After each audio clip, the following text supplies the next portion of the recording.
did you choose this profession? So, Amisha, I am an avid reader and I always wanted to inspire young minds to have the same love for books as I have. So, this barely started as a story reading activity for my son and his schoolmates in play dates. And later on, it was going on, and then it turned into the passion, and at last I went into a profession because I want to do it. I want to keep on doing it. And this is something I love it. Like I love nurturing young minds, and I know that how important reading is for all of us. Of course. Be it any age, reading is the most important thing, which helps you travel the world without traveling. Correct, absolutely. It gives immense imagination, vocabulary, and yeah, absolutely. It's amazing. You see And the world that you are not seeing anywhere that's else. right. That's so very right.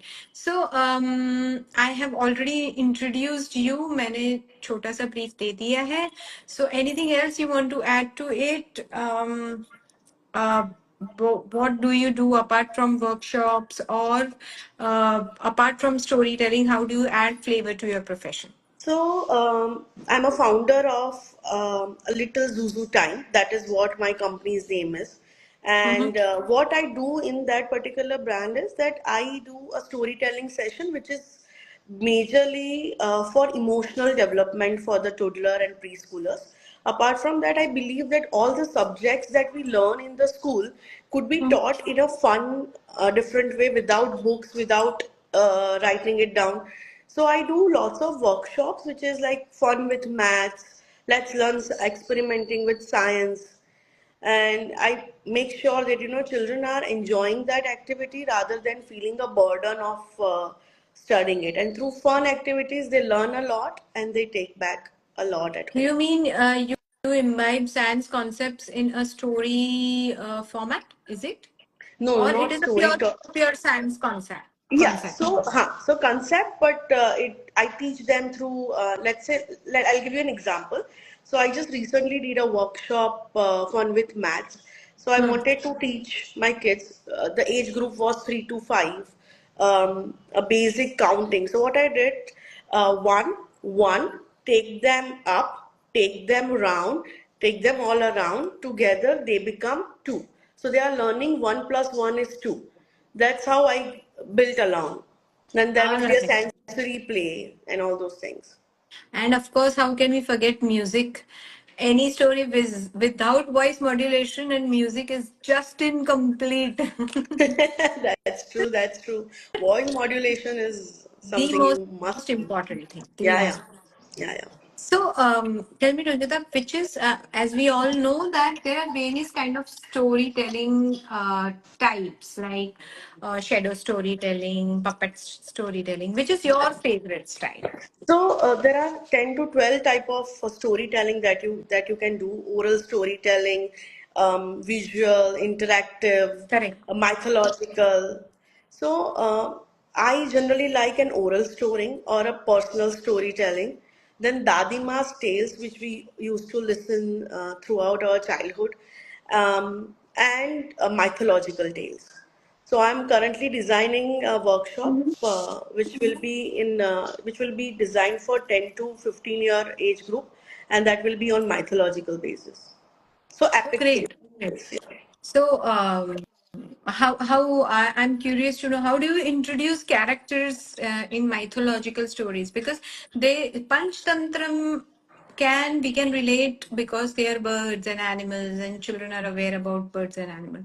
So when it comes to mythology, like of course cartoon plays its own, animated series and movies Right. plays its role, but apart from that, how do you introduce the characters? Because Chokra Hoy Koi Diyas Ram ne, men wearing so many ornaments and then they don't have a shirt or anything. It is difficult for children to digest. So how do you do that? So yeah, so what happened right now is that what we see on the television, that is mainly concentrated on the main character like Ram, Sita, Lakshman. Correct.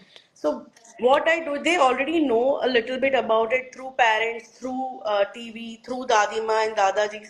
So what I drew is I built an image for them that there was a state which was Ayodhya, which was beautiful. There was a big palace. I showed them few pictures, and then I introduced them to all the characters.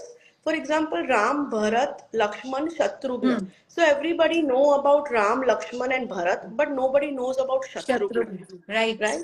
So Right. Raja Dashrath had three queens, and why the second queen took the step of asking Raja that you have to send your elder child. Was she evil? No, she was not evil. There was some reason behind it.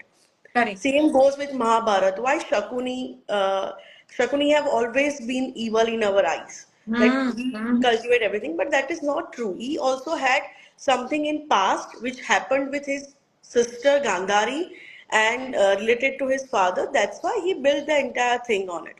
Children Right. needs to know the basics of it. So I think if we go step by step rather than rushing in completing into it, that helps children imagining better, learn better, and understand why and what happened and why we believe in that tale so much.